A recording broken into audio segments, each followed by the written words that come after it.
एक बार की बात है, एक प्रसिद्ध महात्मा कहीं जा रहे थे। जाते हुए रास्ते में उन्होंने देखा कि एक अधेड़ उम्र का वृद्ध व्यक्ति एक शिला पर बैठा रो रहा है। महात्मा ने उसके पास जाकर उसके रोने का कारण पूछा। वह व्यक्ति रोते हुए बोला, मैं यहीं पास के एक गांव का रहने वाला एक व्यापारी हूं, परंतु मैं जो भी व्यापार करता हूं उसमें मुझे नुकसान ही होता है।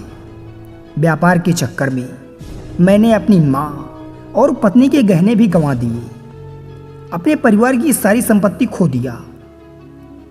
अब तो मेरा घर भी गिरवी पड़ा है। मुझे तो लगता है कि मेरा भाग्य ही खराब है। उस व्यक्ति की बात सुनकर महात्मा बोली, तुमने यह कैसे सोच लिया कि तुम्हारा भाग्य खराब है? जरा मुझे भी तो बताओ, तुम्हारी किस्मत में क्या खराबी है? व्यक्ति बोला, पहले जब मैं खेती करता था तो मुझे हर साल उसमें नुकसान होता था। कभी सूखा पड़ जाता तो कभी ओला, कभी जंगली जानवर फसल को नुकसान पहुंचाते तो कभी मकोड़े या बीमारी फसल को बर्बाद कर देती। खेती से मेरे परिवार का भरण पोषण नहीं हो रहा था, जिससे परेशान होकर मैंने खेती करना ही छोड़ दिया और व्यापार करने का निश्चय किया। मैंने पत्नी के गहने बेचकर अपना व्यापार प्रारंभ किया, लेकिन मेरा व्यापार नहीं चला। शुरू में तो परिवार और रिश्तेदारों ने मेरी कुछ आर्थिक मदद की, लेकिन जैसे जैसे मेरा नुकसान हो गया, सभी ने मेरा साथ देना छोड़ दिया और मुझसे दूर हो गए।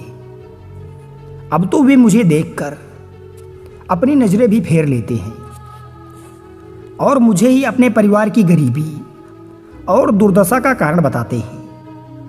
अब तो मुझे अपना जीवन ही व्यर्थ लगने लगा है। अक्सर मेरे में ख्याल आते हैं कि अपना जीवन ही खत्म कर लूं, और आज मैं यहां आत्महत्या करने ही आया था, परंतु हिम्मत नहीं जुटा पाया, इसीलिए इस पत्थर पर बैठकर रो रहा था। दूसरी तरफ मेरा एक मित्र है, हम दोनों ने एक साथ ही व्यापार शुरू किया था, लेकिन आज वो आगे बढ़ गया और मैं कहीं का ना रहा। मेरी इसी असफलता के कारण हर कोई मुझे नीचा दिखाने का प्रयत्न करता रहता है, और वह मेरा दोस्त अक्सर मेरे घर आकर अपनी सफलता की बड़ी बड़ी बातें करता है। मेरे घर वालों को बताता है कि कैसे मैंने कड़ी मेहनत करके इतना बड़ा व्यापार खड़ा कर लिया है, और वह अक्सर अपने फलते फूलते व्यापार के किस्से मुझे, मेरी पत्नी और मेरे माँ बाप को सुनाता रहता है, जिसे सुनकर मेरे परिवार वाले उसकी तो प्रशंसा करते हैं, लेकिन मुझे ताने देते हैं, मुझे नकारा और कम दिमाग का कहते हैं। मेरी पत्नी और माँ मुझे बात बात पर ताने मारते हैं, जिससे मुझे बहुत पीड़ा होती है, और कई बार खुद की इस नाकामी पर क्रोध भी आता है। लेकिन मुझे समझ नहीं आ रहा कि मैं क्या करूं। यह सुनकर महात्मा ने पूछा, तुम्हें किस बात का दुख है, अपने असफल होने का या फिर मित्र के सफल होने का? सवाल सुनकर वह व्यक्ति एक पल के लिए स्तब्ध रह गया और फिर बोला, अगर सच कहूं तो मुझे असफल होने का उतना दुख नहीं होता जितना मित्र के सफल होने का होता है। महात्मा ने अगला प्रश्न किया, अगर तुम्हारा मित्र व्यापार में असफल हो जाता और तुम सफल हो जाती तो क्या तुम खुश हो जाते? व्यक्ति ने कहा, हाँ, मुझे बहुत खुशी होती।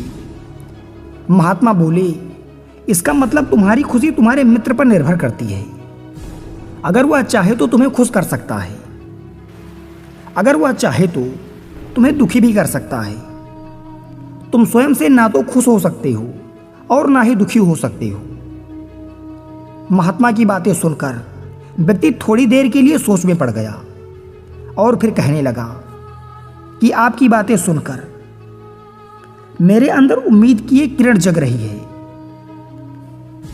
तभी महात्मा ने कहा, जब हम किसी दूसरे को देखकर कोई कार्य आरंभ करते हैं तो हम अप्रत्यक्ष रूप से उसी पर निर्भर हो जाते हैं। इसीलिए बेहतर होगा कि तुम स्वयं पर निर्भर रहो। अर्थात खुद को देखकर कार्य करो। साथ ही पूरी मेहनत और ईमानदारी से काम करोगी तो तुम्हें सफलता अवश्य प्राप्त होगी। तुम्हें लगता है तुम्हारा मित्र तुम्हें नीचा दिखाने आता है, तुम्हें दुखी करने आता है, पर अगर ईमानदारी से विचार करो तो वह बातें तो सही ही कहता है कि वह अपने संघर्ष और अनुभव की बातें बताता है।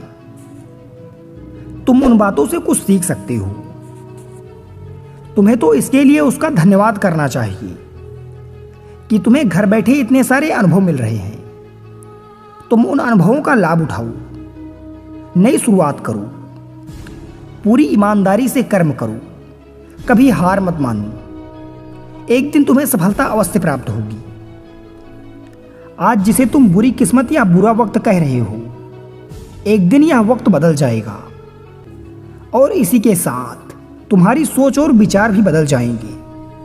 और देखना, जब तुम्हारा अच्छा समय शुरू हो जाएगा तब तुम्हारा मित्र भी तुम्हें अपनी सफलताओं की कहानियां नहीं सुनाएगा, तब वह तुम्हें अपनी असफलताओं और परेशानियों की कहानियां सुनाएगा ताकि तुम उसकी बातें सुनकर भ्रमित हो जाओ, तुम्हारा आत्मविश्वास डगमगा जाए और तुम गलत निर्णय ले सको। लेकिन उस समय भी तुम्हें अपनी ही बुद्धि का प्रयोग करना होगा, स्वयं पर विश्वास रखना होगा। जिस प्रकार तुम्हारा मित्र आज तुम्हें दुखी करने आता है, वैसे ही वह उस समय भी तुम्हें दुखी करने आएगा, क्योंकि जिस तरह उसे दुखी देखकर तुम्हें मजा आता है, ठीक उसी तरह उसे भी तुम्हें दुखी देखने में उतना ही मजा आता है। व्यक्ति ने कहा, मुनिवर, आप बिल्कुल सही कह रहे हो, लेकिन मेरा सबसे बड़ा दुख ये है कि मेरे परिवार के लोग भी इसमें शामिल हैं। वास्तव में मैं तो अपने परिवार के लिए अच्छा करना चाहता था, उसे खुश रखना चाहता था, लेकिन वो भी मेरी भावनाओं और उद्देश्य को नहीं समझ रहे। वह मुझे भी गलत कहते हैं और पिछले कुछ समय से वो मेरे साथ भी नहीं है।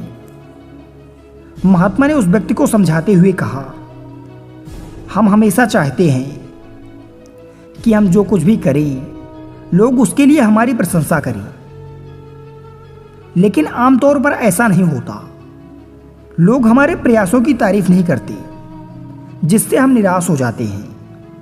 हमें लगने लगता है कि हमारे मित्र, रिश्तेदार और घरवाले सब स्वार्थी हैं। लेकिन अगर तुम किसी को अपना परिवार मानते हो और उसके लिए कुछ करना चाहते हो, तो फिर तुम ऐसा क्यों सोचते हो कि तुम दूसरों के लिए कुछ कर रहे हो? वास्तव में तुम अपनी खुशी के लिए कुछ कर रहे हो, क्योंकि उन्हें खुशी देखकर तुम्हें खुशी होती है। अक्सर ऐसा करते समय तुम मानकर चलते हो कि तुम दूसरों के लिए कुछ कर रहे हो तो तुम दुखी रहोगी, लेकिन अगर तुम्हें लगता है कि तुम स्वयं के लिए कर रहे हो तो तुम खुश रहोगी, क्योंकि जब हम स्वयं के लिए कुछ करते हैं या करना चाहते हैं तो हमें सांत्वना की जरूरत नहीं पड़ती। महात्मा की ये बातें सुनकर उस व्यक्ति के चेहरे के भाव पूरी तरह से बदल गई। उसने कहा, आप सही कह रहे हैं मुनिवर। अब मैं समझ गया कि मेरी किस्मत क्यों खराब थी, क्योंकि अब तक वह दूसरों के हाथों में थी। लेकिन अब से मैं अपनी किस्मत को अपने हाथों में रखूंगा, फिर से प्रयत्न करूंगा, पूरी मेहनत और लगन के साथ काम करूंगा, और जब तक सफलता नहीं मिल जाती चैन से नहीं बैठूंगा। उस व्यक्ति की बात सुनकर महात्मा पहले तो मुस्कुराए और उसे एक छोटी सी डिबिया देते हुए कहा, इस डिबिया को हमेशा अपने पास रखना। इसमें एक ऐसा मंत्र है जो तुम्हें बड़े से बड़े दुख से भी बाहर निकाल देगा।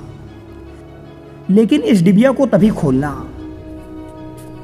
जब तुम्हारे सारे रास्ते बंद हो जाएं, कोई उम्मीद नजर ना आए और तुम्हें लगने लगे कि सब व्यर्थ है या दुनिया व्यर्थ है और यहां रहना भी व्यर्थ है।